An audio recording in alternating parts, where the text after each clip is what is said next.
In order to be a top producer, there are two things you must come to mastery level on: contracts and disclosures and scripts.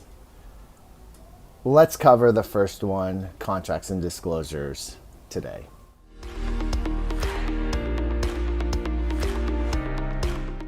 Working with buyers, their biggest fear is being bound to a contract that they can't get out of, which in return, their deposit becomes vulnerable. And in California, 3% of an average sales price of $700,000 is $21,000 that's vulnerable.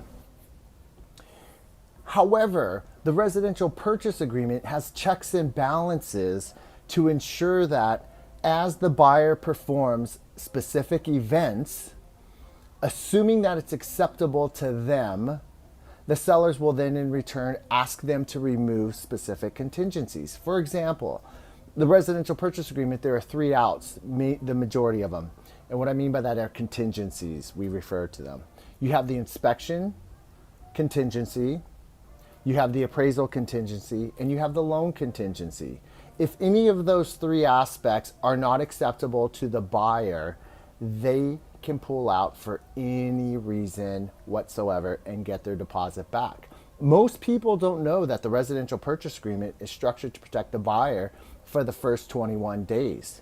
And if at any point during the process you get cold feet, your inspection came back less than favorable, perhaps you even asked the seller to repair or credit you an amount and they said no, you have the right to pull out as long as you're within the first 21 days.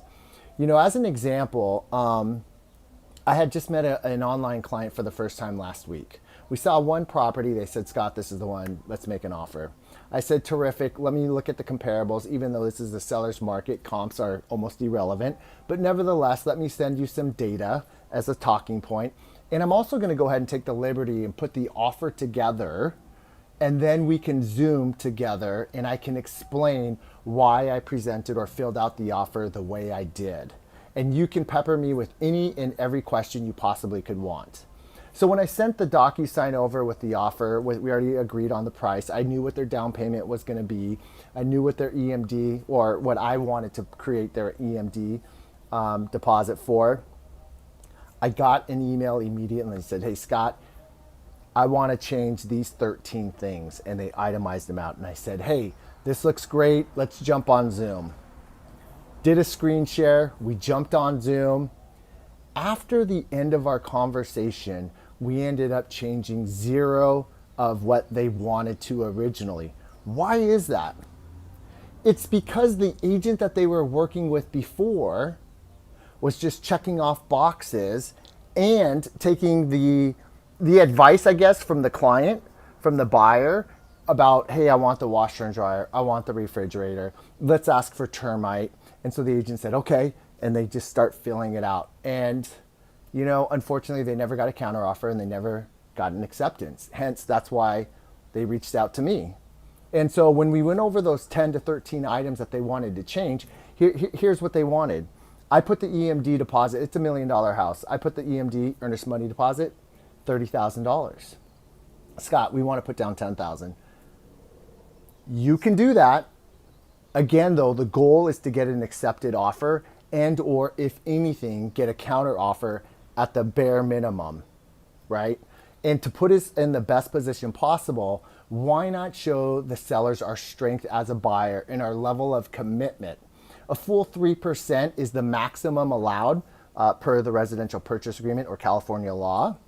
So why not give it to them?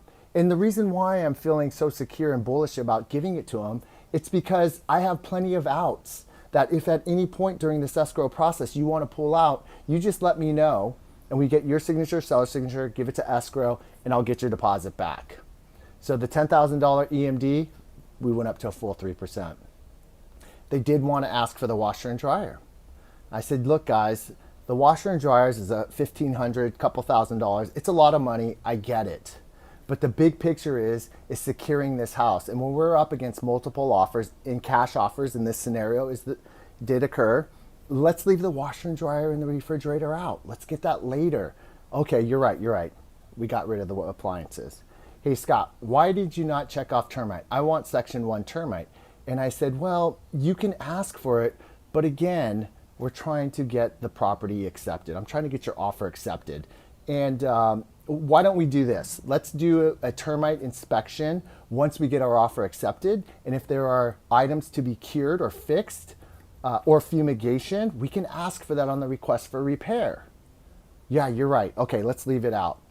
You know, there are other terms too that they wanted to ask for that we just left it up. And so as a listing agent, my structure, my advice to my clients was, let's make this offer the way I would like to see it. And what I mean specifically is I'm trying to show the agent on the other side that I'm a reputable agent who knows what he's doing.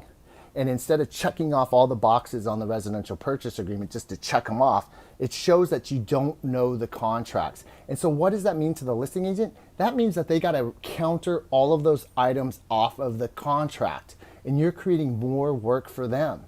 And if you have too many of those removals to pull off of the contract, they may not even send you a counter offer. So again, it's all about cleanliness. I hope that was helpful. My name is Scott Cotto. If there's a video you'd like me to shoot, let me know. I'd be more than happy to. If you'd like to attend any of our trainings, I'm more than happy to do that as well. Or if you'd like to have a growth conversation about your business, let me know. Again, Scott Cotto. I'll see you on the next video.